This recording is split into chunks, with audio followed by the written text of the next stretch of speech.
ফোড়াসে গাড়ি বাড়ি সব কিছু দামি দাম।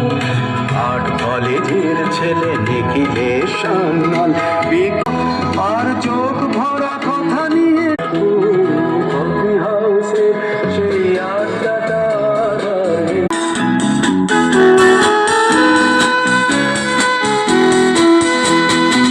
একটা টেবিলে সেই 3-4 ঘন্টা